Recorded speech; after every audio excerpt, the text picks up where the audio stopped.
We are live here to chat about the Falcon and Winter Soldier finale, the Shadow and Bone premiere, and I would say all the other things that happened this week, but somehow I feel like we're not going to be able to get to too much else other than that because I have opinions. I'm very excited. I'm joined by Kate, who has much more right to have an opinion because, Kate, tell us how far you have read into the Shadow and Bones books today. So I have read all three of the books from the trilogy. I have read the first of the duology, Six of Crows, and I have started the second book in the duology. Wow. So I have only read the first book. And okay, but here's the thing. I had opinions last week having only read like a couple chapters. At least now I've got one full book under my belt. I have also watched the first episode of the Netflix show. So we're going to get into that. I'm very excited. But before we get into Shadow and Bone, and before we even get into the Falcon and Winter Soldier finale, do we have any news for this week? Kate, I'll let you go first. I mean, I have really odd news that I still feel like fits here. Okay. The University of Texas recently announced that their chemistry department has been working with trying to encode information data in polymers. That's a big science. I don't really want to get into that. But the thing they encoded to practice as a practice run was a Jane Austen quote. They used what as a Jane Austen quote? The message that they encoded as a practice run was a Jane Austen quote. What was it? It was, I wrote it down. If one scheme of happiness fails, human nature turns it to another. If first calculation is wrong, we make a second better. We find comfort somewhere, which is a quote from Mansfield Park by Mrs. Grant to Mary. I love that. That's so cool. Wow, that's much better than the news I'm bringing to the table, which is simply that Katie's season of The Bachelorette wrapped, and I pretty much don't have anything else to offer. So you take the cake on that. All right, that's really cool. I need to reread that book. First, I need to read for the first time all of the Shadow and Bones books and the like spinoff or whatever is going on with this Kaz thing. Because I'm gonna be honest, and I swear we're gonna save the Shadow and Bones talk till later. But I was just gonna say, like, I was fully intending to not read the Kaz books or whatever when I first heard about them because I don't want to read something that's male led. That just like it doesn't feel like that's for me. It's not male-led. Well, that's what I'm starting to find out. And apparently they have a better ship. And I don't know that I have any right to comment on it because I've literally only watched the first episode. I don't know anything about them. But so far, they're kind of giving me Harvey and Donna vibes. I never watched Suits, so I can't weigh in on that. That's to be honest, so tragic. But I will say, we just have taste. You have taste. It's just, we're fine here. You're going to be okay. I'm really excited about that because I have bones, pun intended, to pick with the other ships. But we're going to get into that.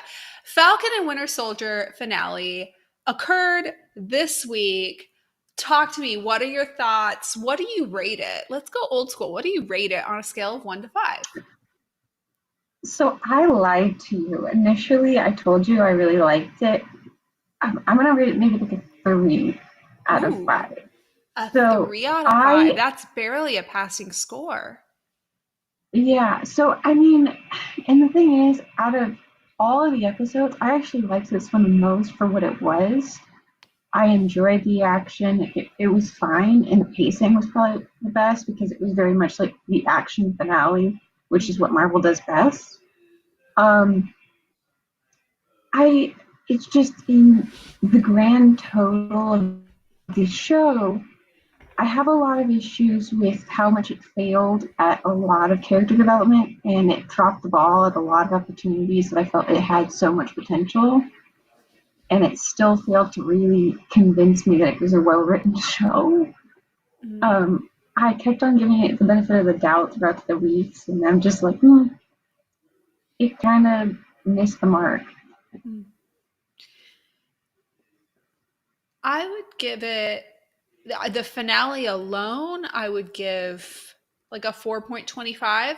I felt like it was really solid, really good. I agree with you that there was some missed opportunities, but what they did give me was across the board, second for second, good, and I was entertained. I can see it, like, obviously, like, not everything is for everybody, so I could see somebody being bored out of their mind from it. I could see some people enjoying some storylines and not the other, but I was entertained throughout. Did I like every single plot point? No, not necessarily. But I there were no scenes where I was like, I wish I hadn't watched this, or I wish I could rewrite every bit of this. It was like I wish I could rewrite some of it. Even one of the decisions that I liked the least, which was having one of their lead female characters kill the other of their lead female characters so that none of the male lead characters had to be the person to kill her. Even those decisions, I still could see good in it. A, because it was a nice, interesting twist. B, it revealed something about Miss Sharon Carter's character. And I I can hear the conversation of why that had to happen, and I would be the person in the room arguing against it, but I understand kind of the logic. So anything that happened that I sort of didn't like or was like cliche or whatever, I was still entertained by it. Were you entertained watching it? I mean, I wasn't necessarily straight out bored with it. I think I just got tired because a lot of it was telling me things without showing me things, which was frustrating. Mm-hmm. Like, we keep basically in episode 5 and 6, we were told that Bucky was all better now. I'm like, but in the last 2 episodes, he wasn't better now. And it's only been a couple of days, and he just now really, really, he didn't grow all that much. He just finally was like, fine, I will take the shield. And he took the shield and just continued to be the kind, he's relatively the same kind of superhero he was initially. He didn't really change except for the fact that he's like recognized if he doesn't take the shield, somebody else is going to use it, so he might as well use it because that's what Steve would have wanted. Mm-hmm. It kind of The characters that it go ahead. leaves some character development left to be desired from both Bucky and Sam.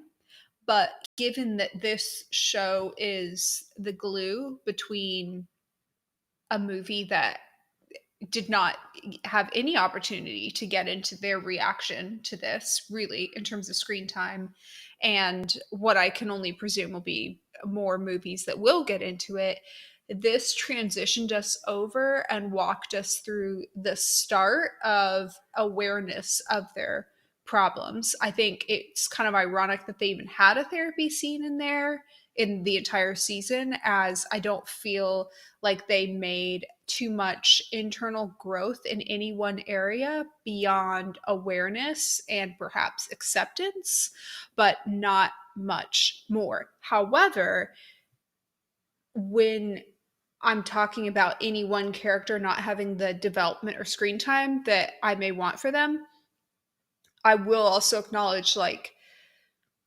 much like WandaVision had to be Wanda's story, this had to be Sam's story. Even though this is Falcon and Winter Soldier, I do see this as Sam's story. So I acknowledge that Bucky kind of has to take a back seat, which is really, that's easy for me to come to terms with because I'm not a huge Bucky fan, but I do know that he had like a huge fan base going into this.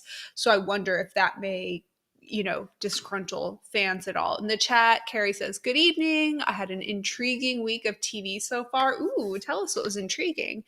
And he said he would rate Falcon Winter Soldier a 4.5. I do wish they'd shown Bucky's conversation with the old man at the end. See, another request for more for Bucky, and I completely echo it. And I think that's a lot of the conversation that I saw happening online is there wasn't much for Bucky.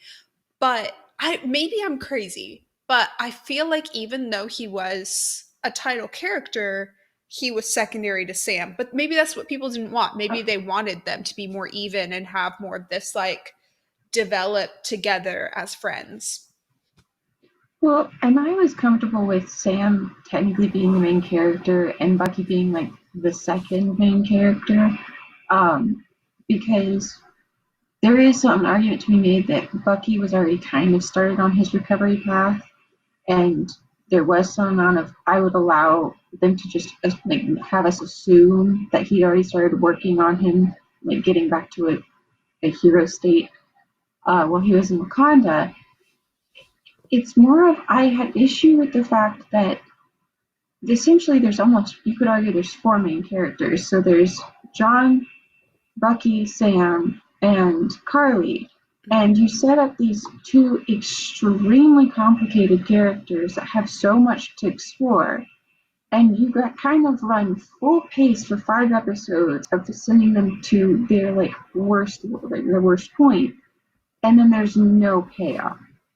So you have John, who is a very morally complicated character, who you could have made.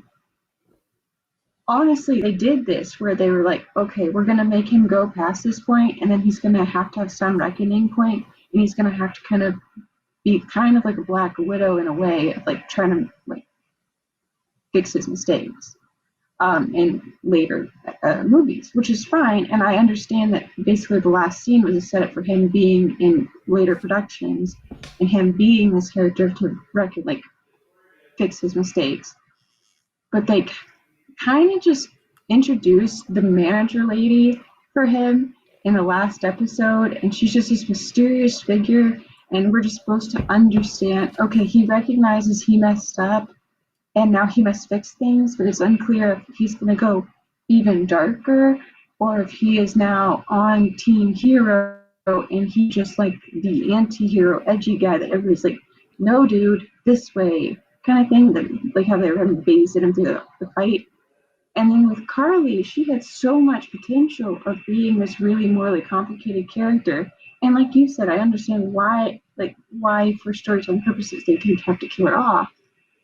There was a purpose, but they still kind of gave her platitudes to say instead of developing how she actually felt, and like her mental state would have been really interesting to explore at a more detailed level than just having her say the same thing over and over again, because you could see that on her, like in her facial expressions, there was some amount of her recognizing this was not the good thing to do, but her still kind of going on this path of vigilante. And that would have been a really interesting thing if they had put more nuance on it. The only nuance came from the actor's face, and honestly, all you could really communicate was conflict while she's still murdering people. That's where I had the issue. I could have actually been fine with Sam and Bucky getting the least of the four, because you already have established characters and they are going through internal conflict, learning to accept things, which is a more nuanced and small change. Whereas the two, John and Carly, those are extremely complicated characters going through extremely fast developments, which is fine if you do it well. But they basically ended up train wrecking them by the end. And with Carly, there's no time for redemption. At least with John, they have some amount of time to go, okay, now this is the path he's on. But they really waited till the last minute to tell us kind of what they were going to do. And they kind of just put him on Team Hero as a way of telling us he's now on Team Hero without actually giving us any reason to believe he's actually changed mentally. In the chat, Stormy says, for me, I didn't like the finale as a whole. Yes, there were bright spots, mostly with Sam's character. The Flag Smashers were overall lame. Sam and Bucky was just working alongside John Walker. Like, why did they not work for that to make sense? And we didn't get to see Bucky talking to the older guy. As for Sharon, I get we don't know much of her. Having her be the power broker just goes against everything they have shown us so far. I do see that as a dissent for her. She says, for me, the show was doing far too much with only 6 hours of TV time. And it's that last bit there that I think echoes what you're saying as well, that they had these characters at different levels of introduction, starting from no introduction to, I would say like Sam was like a medium introduction. He hasn't had as much screen time and development as Bucky has, in my opinion, in the movie verse. And then Bucky Mhm. is perhaps the most known one. And so they're having to kind of catch everybody up so they can all be equal players. The thing with Carly, which made me okay with the fact that she died for story purposes, but then not okay with the fact that she died for like outside of story purposes, is I think obviously throughout this entire thing they're mirroring her and John Walker. Both of them are on extreme ends of a certain spectrum, and both of them are continually compromising their morals in order to get further and further down those extremes. And sometimes they zigzag to and from, but it's this progression of what happens when you get too close. And what happens when you get too close to extremes is that you become a part of something larger than yourself. And both of them die in a sense in this, because John Walker does not exist anymore. US agent exists. His history, his morality, what he was working for, all of that has died. He is now simply an agent of the government. He is a part of something larger than himself, but he is gone. When we see her towards the end, you mentioned she's saying sometimes platitudes, and platitudes are being said about her as well. We see her become less and less Carly, particularly as some of her closest people die off, and more the figurehead of a movement, such that she becomes something larger than herself. And she has that moment where she's saying, it doesn't even matter if we die, this can go on beyond us. At that moment, she is, for plot purposes, dead. She is at that moment where John Walker is at the end of the show, wherein you may be alive, but for a plot reason, you are dead. And for her to die and it show the movement continue on beyond it is a bit more important than for him to die and to show the US government go on beyond it, because we already know from the grand scheme of this universe and also real life that US government can exist beyond its figurehead being alive. I do wish, however, with her being this really cool, interesting female super soldier, we would have had an opportunity to see more of her. And that's why, outside of the story, I wish she hadn't died. And I also take some issue with how she died. I feel like they were cowards in how they wrote her death, because they were unwilling to sacrifice the morality of their male characters for her death. And I think they should have had to do that. I take no issue with Sharon kind of descending into semi villainy. I think that is incredibly interesting and hot. But this show has basically then no good woman around other than Sarah, who was only partially present in the finale, did not get a lot of screen time throughout this whole thing, did get a lovely ship, but I still haven't had my payoff, so that barely counts. Yeah, I mean, Carrie I says, I I think the agree. show would have benefited from one extra episode showing the Flag Smashers' plight and how Carly came to lead. Strongly agree. Yeah, she just was too far behind in the introduction. And maybe if we knew her better, I would have been more okay with her death. But sorry, Kate, I interrupted you.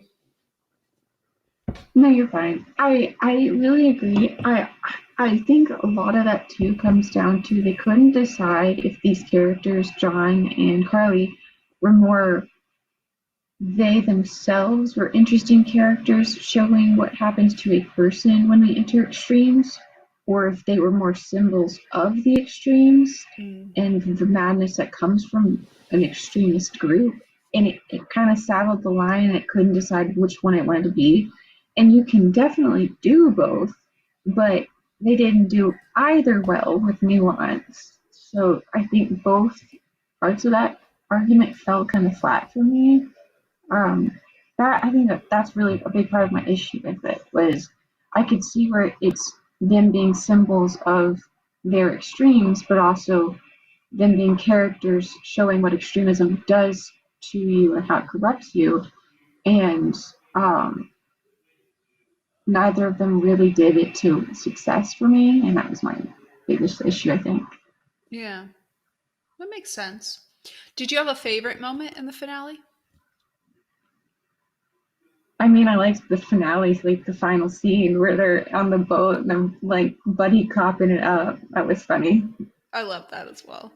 I thought that was such a nicely kind of cut and filmed scene. Although I know I think Carrie, it was you on Twitter that suggested they should release the full, however many minutes or hours of footage they filmed with that party. Strongly agree. But I love that wrap up. I love that they had a happy ending for this show because I don't think this show really earned a super complicated gray ending. There were some super complicated gray stuff that happened throughout. We do have, characters who died who I didn't want to die. We have characters who, approached a moral gray that, may not have wanted to, etc. But this show was pretty predictable and formulaic in some aspects, and as such, a good, cute, happy ending was nice. Stormy says, "I love the Isaiah scene with Sam." Yes, absolutely. That was good. And Carrie says, "Easy, my two favorite moments: Sam's speech and the Bayou party." Yes, I love Sam's speech, and I loved not only Sam taking Isaiah to the museum, but that extra thought they had to include it was his son or his grandson in that took that scene from a tearjerker to like a tear pourer. I loved the museum scene. That was great.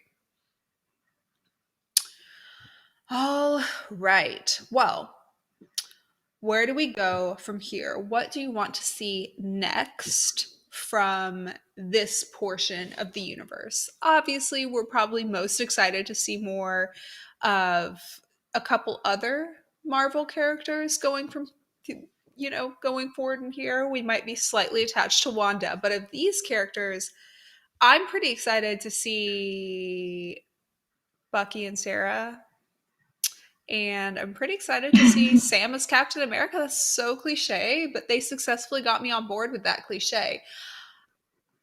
I don't want them to brush aside some of the complicated topics that they address in Sam's speech. However, I do fully expect that they will. Where do you think they go from here? I mean, I fully expect there to be like a Captain America 4, um, most likely confronting Sharon being the power broker.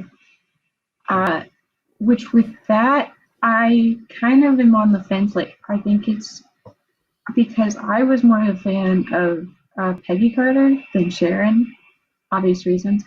And there's a level of like, it hurts me to know that Peggy's like grandchildren or niece or whatever she is um, turns to villainy.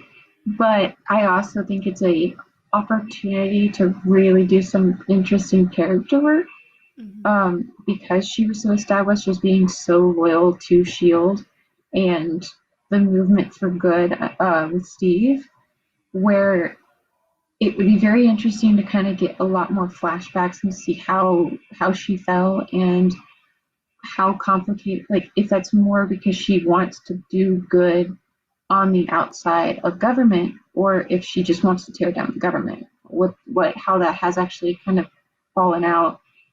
um so I will be interested to see. I just don't hope, I don't want to be disappointed on that score. There's plenty of answers you could give me that I'd be interested. I just, after this show and how I feel about the character work done, I'm really kind of antsy about how what they'll do with all of the characters that were in this show. Yeah. Well, much to look forward to. In the chat, Stormy says excited for Cap 4, and maybe Bucky gets his own show, finally getting to drop the Winter Soldier moniker. Yes. And he can become Mr. Sarah instead. Love that. Carrie says, I hope somehow that Natasha's sister, Florence Pugh's character from the upcoming Black Widow movie, ends up in Captain America 4. Yes, that would be pretty cool. That would be very cool. Excited to see Miss Florence join the Marvel Universe. All right, well, we are at the bottom of the hour. I still have no COVID vaccine symptoms. My microchip isn't flaring up. I don't have 5G. I just hit myself in the face with my phone. I'm going to stop making jokes. Therefore, we can get into Shadow and Bone. I will put Miss Alina. Is that how we're supposed to say her name? Yeah. Alina Alina. Starkov. Alina Starkov. I will put her up on the screen, and I will once again have you kick us off with what has changed in your opinion on this franchise since we last spoke. Where are you now? Okay, I feel like this is blasphemy. This show is better than the books. I know. Yes! Blasphemy. So, I know you haven't read most of the other work, but I think it just straight the Shadow and Bone storyline. I think it benefited from not being strictly from her point of view, because I know that you and a lot of the people were like full on hate level of like begrudgingly likes Mel, because you only get her perspective of what he was doing. I think I was able to kind of set that aside and go, okay, what is he like? Think through what he'd actually be doing. But because the book is so in the 17-year-old girl's head of he doesn't care about me, you kind of get this like he could be kind of a douche in the book. Whereas in the show, I mean, he's still kind of like the charismatic cool guy in the beginning, but you get an impression that he actually cares, and there's no argument against that. It can be made after watching the show. Can I just say that what 100% agree with what you're saying, and also they did change him for the better. It's that you see a bit more of his perspective and his experience. So I'm going to give as an example in episode 1 when he interacts with Zola, whatever her name is, hot summoner girl, and steals the fruit from her tent. Okay. So there's the perspective change where we get to see more of his experience in that moment and how he acts, and we're not just seeing it from the perspective of Alina's jealousy. However, that would not have been enough for me if they had not also changed his behavior. It is completely different that his interaction is him stealing food because Alina didn't get food. It is completely different that his interaction is him flirting in order to get away. It is completely different that we objectively see in the first 20 minutes of this show alone way more affection from him towards Alina than is ever hinted at in the majority of book 1. They have fundamentally changed his character for the better, in addition to giving a bit of perspective to him. And had that simple swap been made in the book, I would not have dragged my feet so much in shipping them. I finished the first book and I didn't ship them. I was begrudgingly willing to get behind it, but they had done so much in terms of setting him up to be this, I guess, like, I kept using the term last week, like head turned too easily by other women, but like too much of a hothead, too much changing perspective. I didn't like in the book, and I don't know if they're going to do this in the show, but I trust that in the show they're going to do it better. I didn't like that he promised he would kill her and then didn't do it. I would be fine if he refused to promise it and didn't do it, but that was once again just another bit of him being wishy-washy. I don't like wishy-washy under good circumstances, but I can't take wishy-washiness from a love interest in a universe like this. So the way they handled that throughout the book did not let me trust him with her. And thus far, they have made steps to earn my trust, and it seems like they're very aware of what they have taken out, which is the flirty fun lovingness, and they replace that by instead showing him be hot-headed in the fighting scene and willing to fight somebody with magic. He was willing to fight a Grisha, which is a dumb hot-headed thing to do. So instead of dumb hot-headed flirtation, it's dumb hot-headed character trait. Love everything they've done so far. Very willing to ship. Yeah. I mean, I would actually say that for plot points and a lot of like side character, well, not really, but a lot of the big plot points, they really did really well, carrying over the majority of the major plot points from the original trilogy. However, because they had that third person narrative instead of in her eyes, the jealousy, they were able to tweak details that definitely readjusted and realigned a lot. Like there were never big changes with any of the main characters. It was all just like lists here and there on how we're setting up the story or anything like that. Um, and it kind of gave an entirely new perspective on why they do the things they do. Because you never got in Mal's head in the books, it was hard to know whether he was doing that because he was truly looking, or if he was just kind of acting the part, which is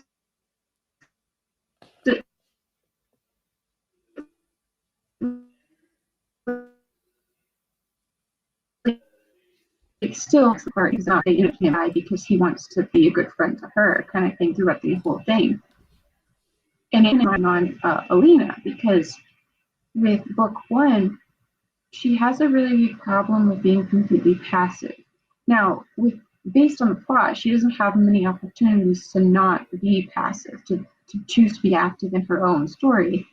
But in the book, it's pretty much she's continually shuffled along and told what to do, and she fights it for a little while, but she does what she's supposed to do and kind of does as she's told until she's confronted with the truth. And then even then, she's kind of told, okay, this is your next.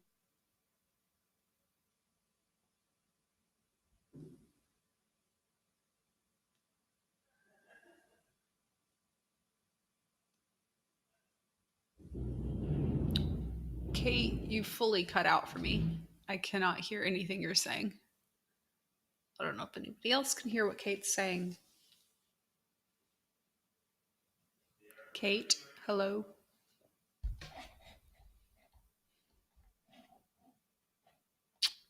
Hello. Okay. I think, and let me know if any of you guys can hear Kate, and just I can't, but for me, she's frozen. I think the fact that they have taken steps to fix, yeah, Kate says, I froze. Yes, you did. To disconnect and rejoin, feel free.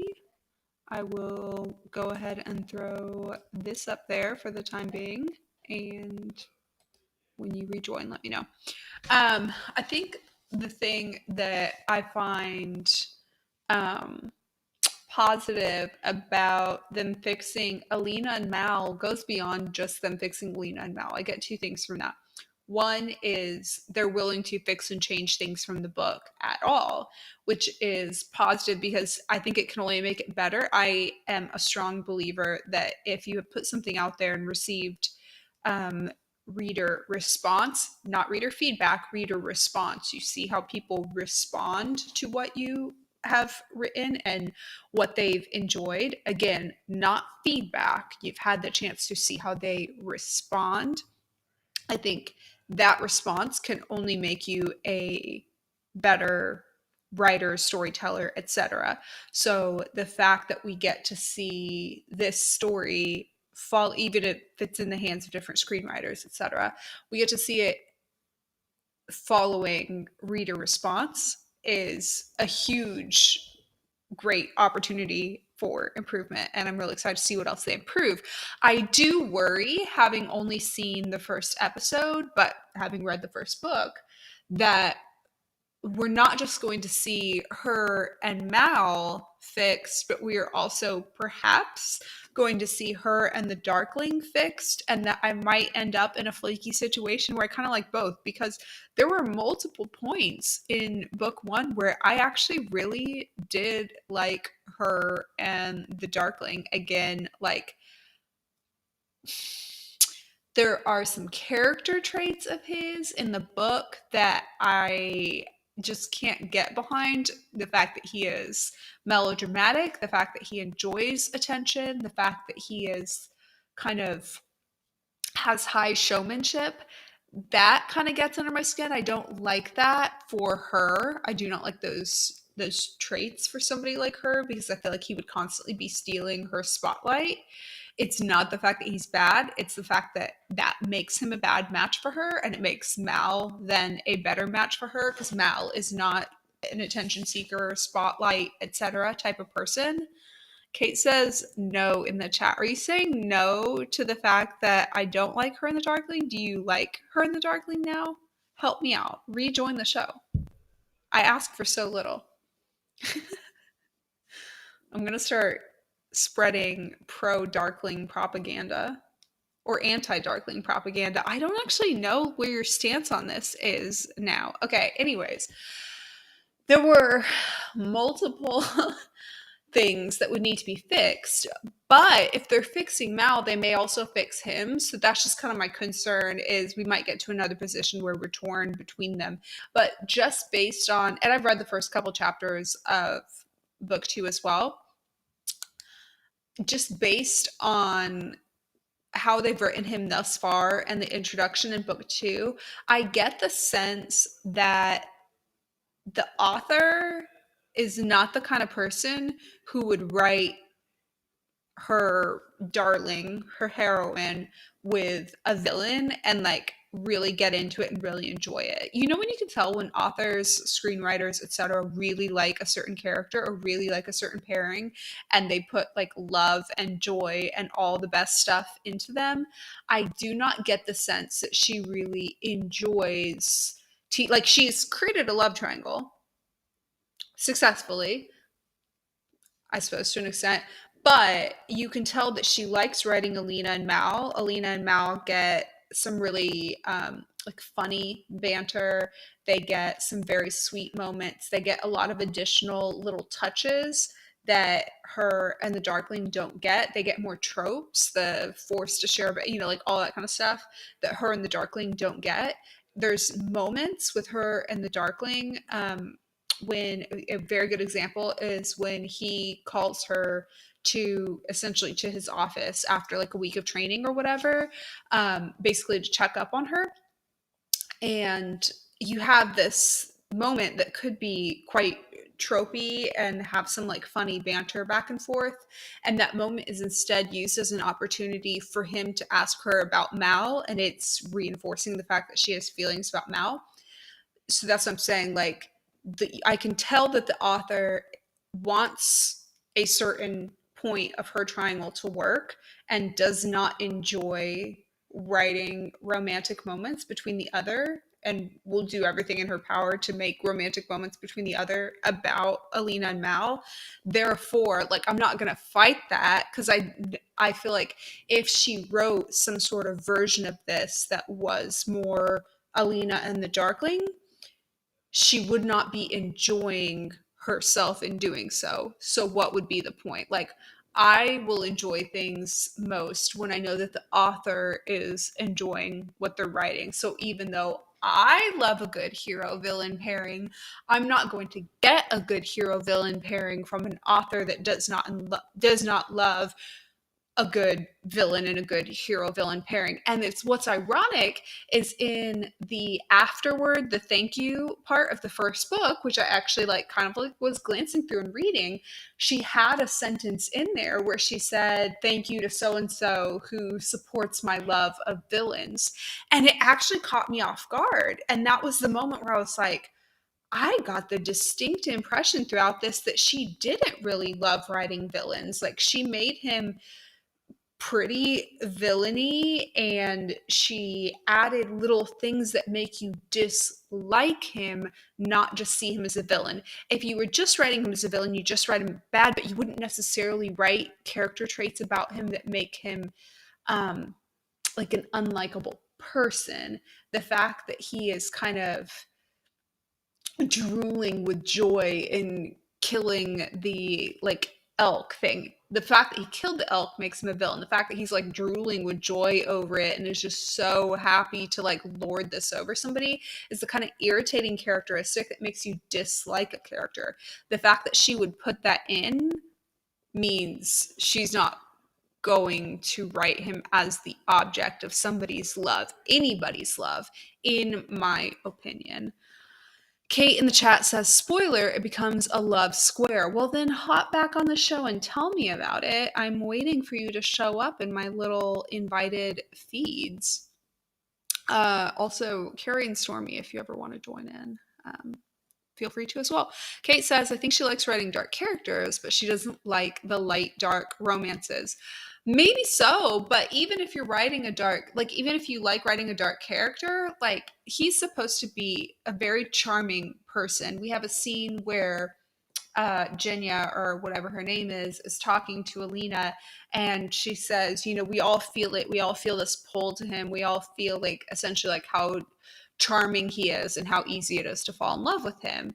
And you could tell me that, but you haven't showed me that if you're giving him these irritating characteristics. If he was evil but charming, that would tell me that you like writing a villain. You know what I mean? Unless you're trying to write an irritating villain, but you're not trying to write an irritating villain when you have girls talking about how easy he is to fall in love with. You know what I'm saying? You got to show me how easy he is to fall in love with.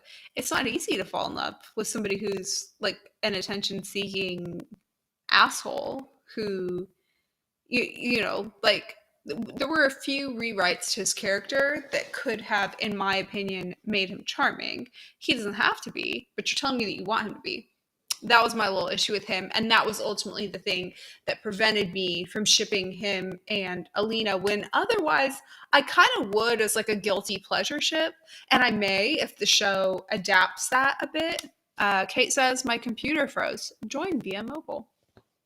Or we can wrap and continue that discussion later, and that's fine too. I will mention, I guess, briefly what else I watched this week. The Good Doctor, excellent episode. This show has me wrapped around its finger when it comes to Morgan and Park. They had an angsty non-breakup this week because they're not together, but he's going to essentially like give up on pursuing her romantically and see somebody else, and she's torn up about it, but she doesn't want to love them. Love. That is an excellent show, and Morgan and Park are a really good example of how you can have a character who is kind of I wouldn't call her a villain, but she's like a slightly unlikable character. I love her, but it is what it is, and still show her being like desirable and in an angsty and wonderful ship. So well done. They have mastered a ship dynamic that I would consider to be pretty hard to do. Um, Kate says, I think I get that more from how she wrote Kaz, and I think you're referring to the like kind of charming assholiness. I get Harvey Specter vibes from him, like baby Harvey Specter vibes. For what it's worth, from Kaz, my concern just from watching the first episode, and I'm willing to be convinced otherwise, and I do think I will be convinced otherwise. I'm speaking it into existence, I'm hoping it into existence. But from what I have seen thus far of Kaz, I am unconvinced that I will see him love anybody more than he loves himself. But that's speaking having not read the book, and not watched beyond the first episode. That's just my initial question. And Kate has rejoined us. Kate, I would like to hear you refute in Yeah, detail every positive thing that I said about the Darkling, which frankly wasn't very much because I said a lot of negative stuff, but take the floor. it was you just momentarily were like, I'm sorry, I'm hearing way too much of myself. It's just repeating that. Do you have an echo? Yes. Do you have us open in another tab? Like, do you have YouTube and Stage 10 open at the same time? No. Oh gosh.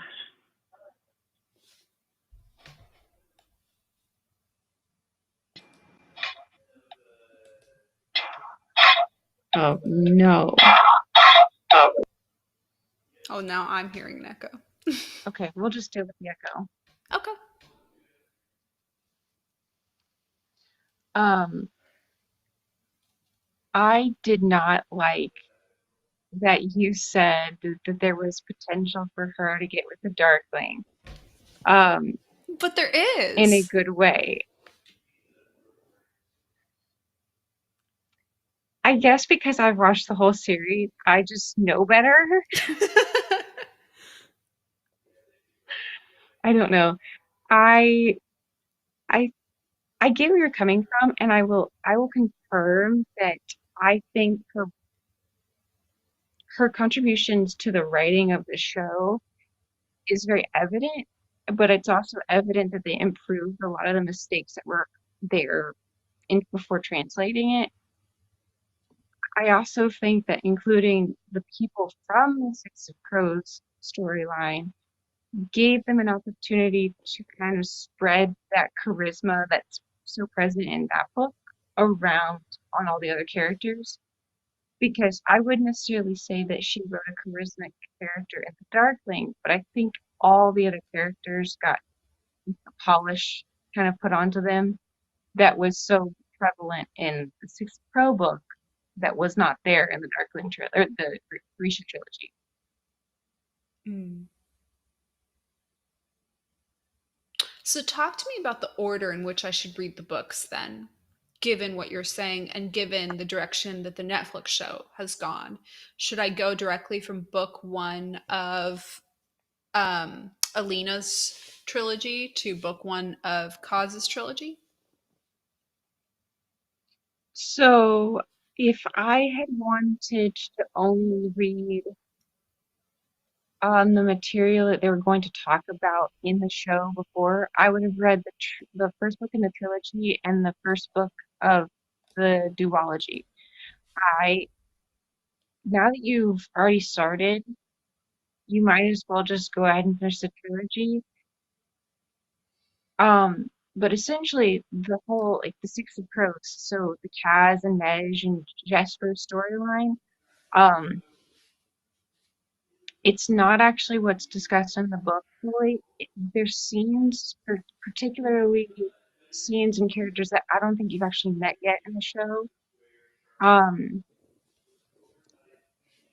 that are specifically carried over from the book, but they're flashbacks and scenes from the book that are talking about their backstory, which honestly, 10 out of 10, that's my favorite ship. But I would make the argument that even though I liked them, I think if you hadn't read the books, it would feel very out of place because it's Mm. just these two characters walking around the entire time. Mm. Hmm. I don't know if you can see the screen, but I went rogue and I put Alina and the Darkling on screen. I saw it. I take I umbrage with it, but I can't physically fight you for it. I can do worse. I believe that one's worse. This one might be even worse than that. Uh, I have come to understand that this is, in fact, not. This is a behind the scenes bit, is what I'm trying to say. For better or for worse. Yeah, I was just to say that does not look. I don't know what that was from. Yeah, yeah. Interesting. So here's the thing. Here's the last thing I'll say on the matter with this trilogy. And this is more a question, and I think I know the answer, but I'm doing my due diligence and I'm asking specifically in advance. Okay. We discussed last week that I think you were as well when you first started reading this, were a little concerned about it coming across a little incesty and not like in a like, ooh, step siblings into each other, kind of like weird taboo incesty, but like kind of gross incesty that Mal and Alina were essentially raised together.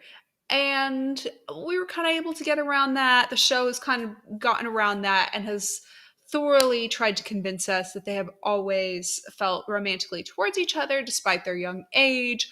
Obviously, I believe that that's possible. I am a big fan of Tessa Virtue and Scott Moyer, so this is a part of my repertoire. I'm here. I'm there for the childhood romance stuff.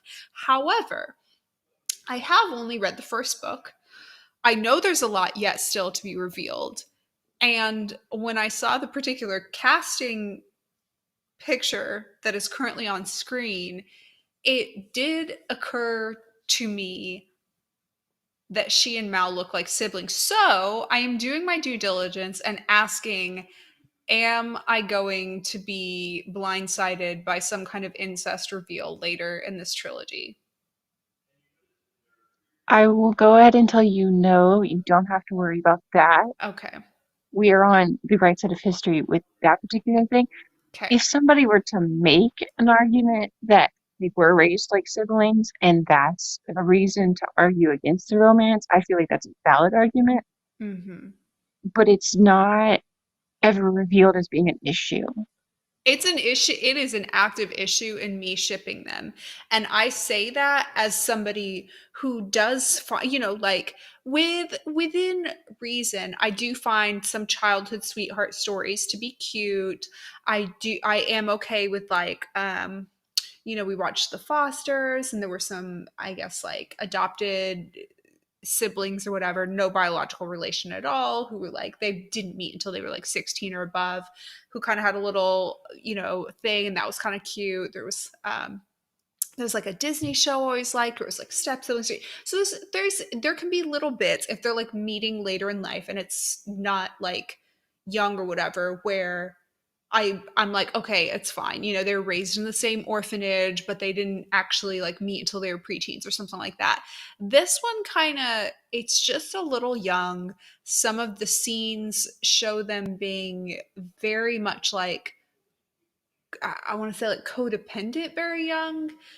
And I'm we can make that romantic, we can make it childhood sweethearts, but the fact that he didn't even think of her romantically early on in the book makes me question it, because I feel like if this had been like a codependent childhood sweetheart situation of like, it's you and us, you and me against the world, and we basically have seen each other as a couple our whole lives type of thing, I feel like he would have seen her that way early on rather than in the book when it's like it's suddenly he sees her that way, whereas previously he seemed to be treating her like a sister.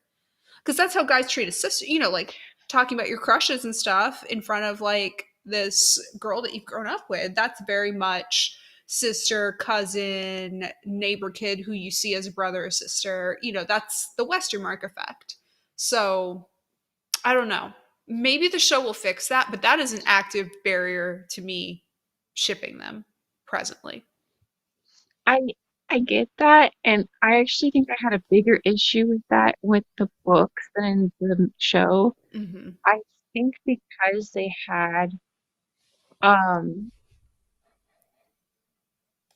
it, even though they kind of mildly aged up the characters in the show, there's this kind of attitude that they are so young that I can kind of go, okay, you guys are just now becoming old enough to kind of have those feelings really anyway. If Hmm. they had put it towards like being in their mid 20s, like Flash or something like that, I think I would have had more issue with it. But because they're still very young, I can kind of go, okay, you kind of basically were friends from 10 to 18, and now that you're 18 or whatever, you're finally starting to realize what that actually means to you. Hmm. To make you feel better, I've been putting up I'm not pictures going to say it's not a problem. I'm of her just and Mal saying that on it's screen. not as big of a problem as it could be, and I can overlook it. Yeah. I'm ending with a picture of the full cast. They're all very pretty, and I'm very pleased that they are not actual teenagers. And as far as I understand, they're not really supposed to be like playing teenagers. I could be wrong, but it kind of seems like with them being in like the army and everything and like having jobs and so on, it does kind of feel a little bit more like early 20s. I don't know. I don't know. That makes it easier to ship, anyways. The cast is very pretty. That's Well, that. the books were supposed to be like late teens. Like Yeah. they actually say the ages in different spots, so Yeah. late teens.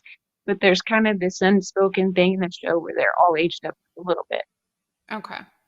I'm down for that. Um, well, I know we are at time. In terms of other things we watched this week, I mentioned The Good Doctor. I've been watching a lot of cooking shows. Carrie in the chat says Black Lightning was great this week. Supergirl was surprisingly good with time travel to Midvale. I loved this week's Supergirl episode. I thought it was so fun to see them go back in time. I like to see, it was nice to see this contrast of Alex's reaction to Kara kind of taking up space in the family essentially in contrast to how she now is. It really shows growth and um, the brainy dreamer thing was significantly less annoying in this context, probably because everybody else was a high schooler and they therefore fit in better because they all seem like brainy and dreamer seem like high schoolers to me. So it was very cute. I enjoyed. Most importantly, we saw Cat Grant. So literally can never complain about that. What else did you watch this week, Kate? I did not watch anything. We are headed into finals week. Oh, our thoughts and prayers are with you. You got this. Thanks. Thank you. Your video has been frozen, but your audio has been pretty good quality, just FYI. All right, well, that brings us to the top of the hour. You guys, my arm has not fallen off. In fact, I still feel basically nothing. I feel like the teeniest, and I don't want to speak too soon and get too cocky because this could like hit me like a truck here in an hour or something. I feel the slightest bit of like stiffness. It might just be in my head, honestly. But other than that, so far, so good. It's been 4 hours. We hit the 4 hour mark together. And honestly, I'm about to go work out. So we'll see how that goes. Maybe I'll drop dead on the elliptical. Um, if not, I will see you next week, wherein maybe I'll have finished book 2. Maybe I'll have finished season 1. Maybe I will like Alina and Mal and it won't be begrudgingly. Maybe I'll have encountered the love square and I'll like the additional option. Who knows? Who knows? We'll see. We'll see. All right. Bye, Kate and everyone.